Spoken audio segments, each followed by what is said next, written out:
오늘의 주요 글로벌 경제 이슈를 쉽고 빠르게 알려드리는 덕으로 인사이트 시간입니다.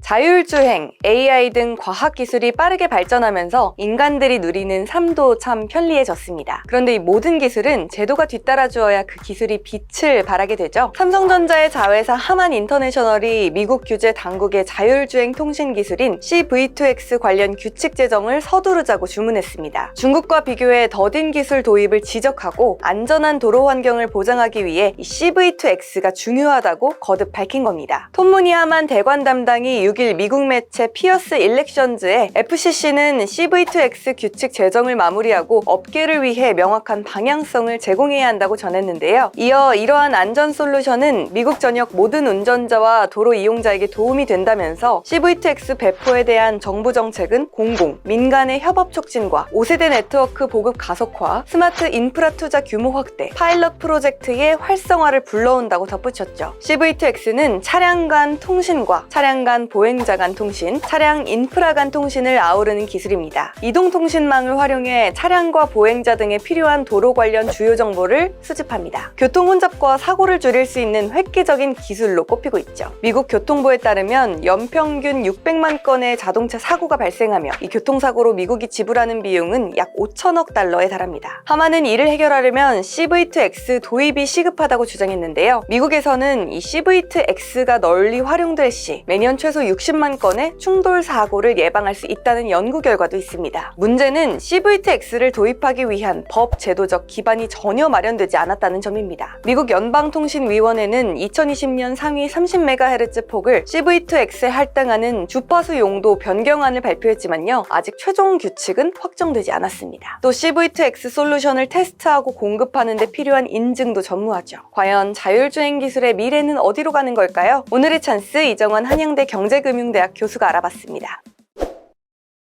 CV2X는 Cellular Vehicle to Everything이라고 이야기하고 있고요. X가 Everything이기 때문에 셀룰라, 그러니까 모바일 통신을 바탕으로 해서 자동차간을 통제하겠다라는 그런 의미로 보시면 될 것 같습니다. 초기 단계 자율주행차들은 자기가 가진 센서에 의존해서 자기가 컴퓨팅을 하고 이 컴퓨팅 기술을 바탕으로 해서 그리고 내가 어떻게 갈지 결정해야 되는 굉장히 미시적 접근법, 근시안적 접근법을 쓰고 있다고 보시면 될 것 같은데, 사고를 막고 혹은 2차 사고를 예방하려 그러면 자동차 간의 어떤 통신, 또 자동차와 인프라 간의 통신, 자동차와 보행자 간의 어떤 통신들이 다 갖춰져야 된다라고 보고 있습니다. 결국은 더 안전한 주행을 위해서는 조금 더 먼 거리의 정보를 확보해서 정보를 처리하고 이것을 자율주행차의 운영에 반영하는 이런 기술이 필요하다고 보시면 될 것 같고요.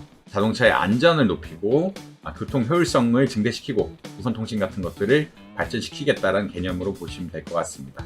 CV2X 기술의 핵심은 협업이죠. 자동차 간 협업이라고 보시면 될 것 같고요. 개개 단위로 연산을 해서 혹은 연산한 것들을 반영을 해서 운행한다라고 하면은 CV2X가 완전히 상용화된다, 완전히 기능을 한다라고 하면은 자동차들은 데이터 프로바이더가 됩니다. 자동차들이 일종의 지금 주행 정보를 반영을 해서 이제 클라우드 컴퓨팅 노드에 자기들의 정보를 제공하고 이 노드에서 다시 연산을 해서 어떻게 운행해야 되는지 반영을 하게끔 해주는 그러한 큰 기능을 가지게 된다라고 보시면 될 것 같습니다. 자동차를 통해서 정보를 전달할 수 있는 기술, 흩어져 있는 클라우드 컴퓨팅이 될 텐데 결국은 자동차 운행이라는 게 로컬적인 팀에 있으니까요. 그것들을 다 반영해서 계산하는 어떤 기술, 그것을 다시 전송해줘서 자율주행에 반영하는 어떤 네트워크 컴퓨팅 기술 같은 것들 역시 굉장히 빠르게 발전할 것이다라고 생각을 하고 있고요.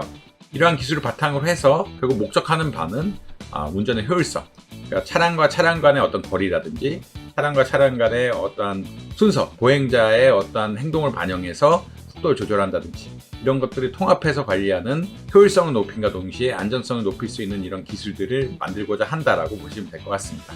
중국은 이미 가장 표준으로 해서 기술들을 발전시키고 있고요. 전 세계 다양한 자동차 기업들이 이런 플랫폼을 통해서 또 이런 인식을 통해서 자동차를 개발하고 있다는 건 사실이고, 우리나라 역시 이제 CITS라고 해서 2024년 5년쯤에 되는 어떤 기술 표준을 정하고 이런 기술을 발전시킬 거다 하고 있습니다. 보면 주행이란 게 개인의 경험이었지만 이걸 전반적으로 통제를 해서 예를 들어서 트럭들이 한꺼번에 가는 것들, 관광차들이 한꺼번에 가는 것들, 군집 운행이라고 이야기하는데 군집 운행도 가능하게 하고 진짜 원거리에서 자동차를 불러서 내 집까지 올 수 있게 하는 어떤 운행, 커넥티드의 어떤 종구판이라고 볼 수 있는데 원거리에 있는 내 자동차를 불러서 할 수 있게 하는 그런 기술 역시 발전되지 않을까라고 많이들 생각하고 있습니다.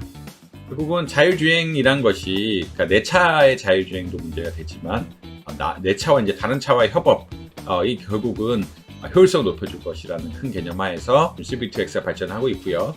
CV2X가 상용화된다 그러면 전반적인 도로의 효율성을 높여줄 뿐만 아니라 안전성도 보장해줘. 지금은 자동차 하나가 개개 컴퓨터라고 이야기한다면 이 개개 컴퓨터가 아니라 전체 컴퓨터, 전체 클라우드 컴퓨터에서 관리하는 기술이 될 수 있다. 이렇기 때문에 세계 각국에서는 이러한 CV2X 기술을 표준으로 삼아라. 그래야 안전성이 보장되고 효율이 보장된다라고 이야기할 수 있겠습니다. 우리나라 역시 기술 표준에 대해서 굉장히 논의하고 있는 상황이고요. LTE 어쩌고저쩌고, 5G 어쩌고저쩌고 이런 기술 표준에 대해서 논의하고 있는 상황이라 조만간 표준이 결정되지 않을까라고 예측할 수 있고 이런 표준에 따라서 결국 기술 개발이 이루어질 것이다 라고 말씀드릴 수 있겠습니다.